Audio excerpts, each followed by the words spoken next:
এটাই তো স্বাভাবিক। যে মুসল পর্ব এখন তৃণমূল কংগ্রেসে চলছে, সেই মুসল পর্বে শুরু হয়েছিল 15 বছর আগে থেকে। কে কত ভালো বোম মারতে পারে, কে কত ভালো তোলা তুলতে পারে, মানুষের সঙ্গে কে কিরম ভাবে যুদ্ধ ঘোষণা করতে পারে সাধারণ মানুষের উপরে, সেসব করতে করতে এখন তৃণমূলের এক নেতা আরেক নেতার বিরুদ্ধে একই রকম ভাবে আক্রমণ চালাচ্ছেন। মরছে তৃণমূল, মারছে তৃণমূল। এই পরিস্থিতিতে যেসব কথাবার্তা চলছে এবং আমরা যা দেখতে পাচ্ছি, তা মানুষ মেনে নেবে না। 26-এর নির্বাচনে তৃণমূলের বিসর্জন হবে। 4 তারিখের পরে যে বিজেপির সরকার আসছে, সেই বিজেপির সরকার সমস্ত পশ্চিমবঙ্গে শান্তি শৃঙ্খলাকে সুপ্রতিষ্ঠিত করবে। ধন্যবাদ। গোঘাটে যেখানে যেখানে বিজেপি প্রার্থী প্রশান্ত দিগারের নির্বাচন কার্যালয় হয়েছে, সেই কার্যালয়ের সামনে দাঁড় করিয়ে গাড়িটাকে লাঠি তাড়া গুলি গালাজ বন্দুক বার করিয়ে সামনে দিকে ঠেকিয়ে কিভাবে গাড়িটাকে ভাঙচুর করেছে আপনারা দেখতে পাচ্ছেন।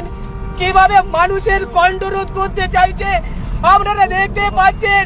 গোঘাটের মানুষকে বলবো, আরামবাগের মানুষকে বলবো, এইভাবে মহিলাদের যেভাবে নির্যাতন শুরু হয়েছে, আপনারা মা বোনেরা একজোট হন। নির্বাচন কমিশন এর দায় তোমাকে নিতে হবে। আজকে দেখুন গোটা শরীরে কাঁচ ফুটে, গোটা শরীর ভাই কাঁচ ফুটে ভর্তি হয়ে রয়েছে। এইভাবে গোঘাটের মানুষকে কণ্ঠরোধ করতে চাইছে।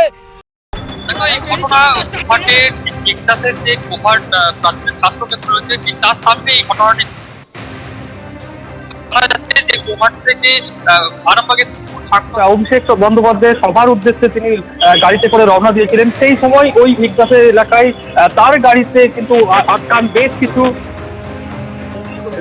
কিছু কিন্তু বিজেপি কর্মী সংস্থা তার গাড়ি কিন্তু আটকান। তারপরে কিন্তু ইট বৃষ্টি শুরু করা হয়।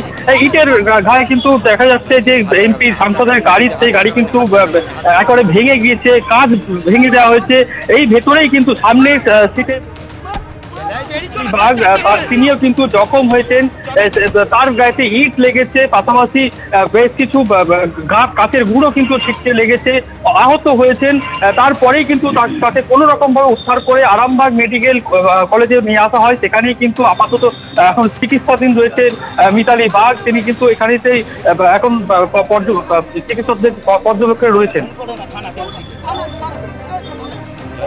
বেশ বাপন, তুমি আমাদের সঙ্গে থাকো। অর্থাৎ বাপন, যে ছবি আমাদের প্রতিনিধি তুলে ধরছিলেন, দুদিকের কাজ, এই যে সাংসদের গাড়ির সামনের কাজ, উইন্ডস্ক্রিন এবং পেছনের কাজ ভেঙে চুরমার করে দেওয়া হয়েছে।